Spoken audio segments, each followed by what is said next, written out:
Yes.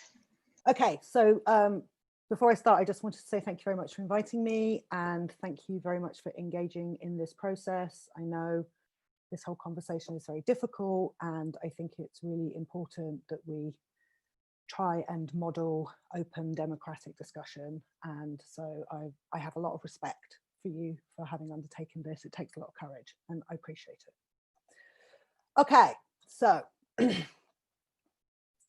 to lay out my thoughts on women's political representation, I want to first outline my socialist and radical feminist analysis of women's politics.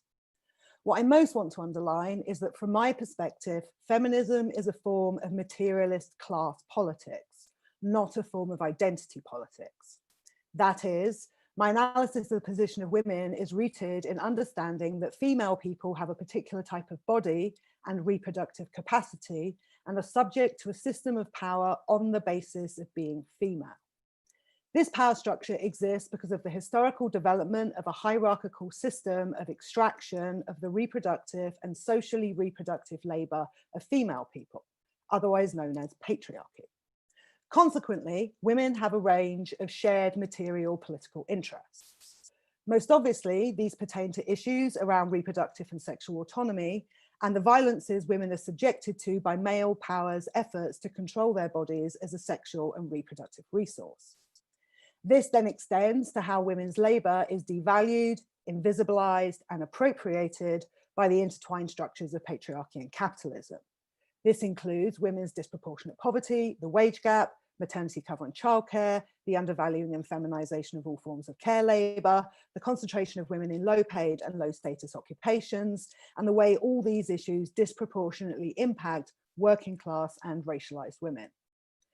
Lastly, this leads to the demand for a fundamental structural transformation in order to challenge extractive relations, undertake a just accounting of women's labor, and do away with the symbolic representations and psychological conditioning that undermines women's humanity by positioning them as a sexual, reproductive, domestic, and emotional resource for males.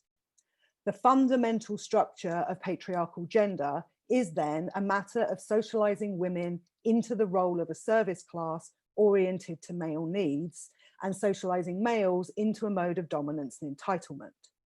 Feminist politics, which reinforces female socialization and decenters the needs and interests of female people, is thus antithetical to challenging gender in its deepest sense. On the question of why women's political representation matters, I want to focus on two key areas. The first involves the symbolic importance of women's representation, the way it serves as a role model and opens possibilities for other women, and the fact that representational justice or equality is an important value in and of itself. With respect to the inclusion of trans women in women's representation, this immediately forces a confrontation with the bitterly contested ontological question of what is a woman?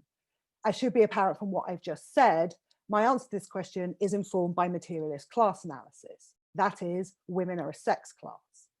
This matters not only because it frames women's class interests, but because the alternative interpretation, from our perspective, relies on essentializing gender, which we consider to be the mechanism of the oppression of women as a sex class.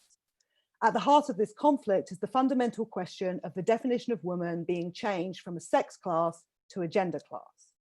Given that we think gender is how women are oppressed on the basis of sex, we consider it regressive for women to be recognized in public life as instantiations of gender, and to be redefined on the basis of an identification with gender that not only bears little relation to our experience as female human beings, but diminishes the way patriarchal gender profoundly harms women's humanity. I think it's worth briefly thinking this under the rubric of diversity and inclusion. The aim of inclusion is actually structurally contradictory to the aim of diversity. If everyone is included inside one category, then many salient differences between groups get lost, and we undermine diversity.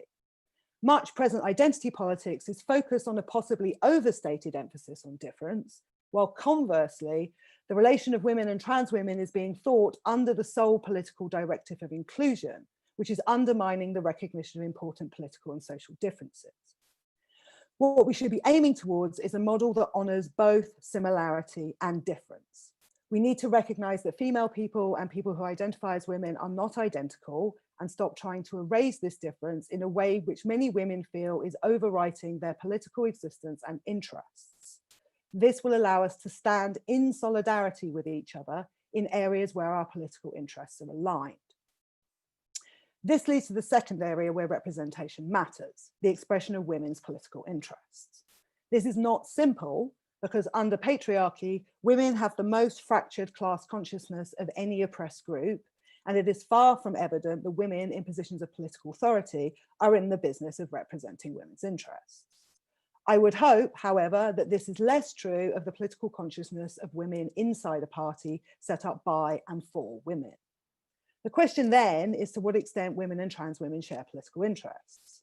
My claim here would be that trans women who respect the difference between trans women and natal women and understand why women resist being redefined on the basis of gender can stand in real and meaningful solidarity with women, although our interests do not completely coincide. However, at present, given the effort to erase differences, redefine women by gender, and demand access to all sex-based spaces with no gatekeeping, the interests of women and those aligned with the present form of the Trans Rights Project are in fact diametrically opposed. This was evident, for example, in Munro Bergdorf's much criticised injunction that women shouldn't centre reproductive issues at the Women's March because it was exclusionary. It is also starkly illustrated by how often advocates of the present form of trans rights discourse diminish the impact of male violence on women's lives, as indeed Judith Butler did in the New Statesman yesterday, and the extent to which being raised in a society that sexualizes women from their early teens demands that female people have sex-based spaces to preserve their dignity and humanity as well as their safety. This is a source of great regret, as opposition to male violence is one of the places where women and trans women's interests should most closely coincide. On the basis of all these factors, I would argue that— Can I just interrupt? Sorry. Can I just interrupt to say time is marching on. If you would be able to wrap things up within the next minute or so, please. I have one sentence. Fantastic. Thank you. On the basis of all these factors, I would argue that, especially under current circumstances, it is not appropriate for trans women to represent women politically. And I hope in time we can move towards a place where we can stand in close solidarity with each other.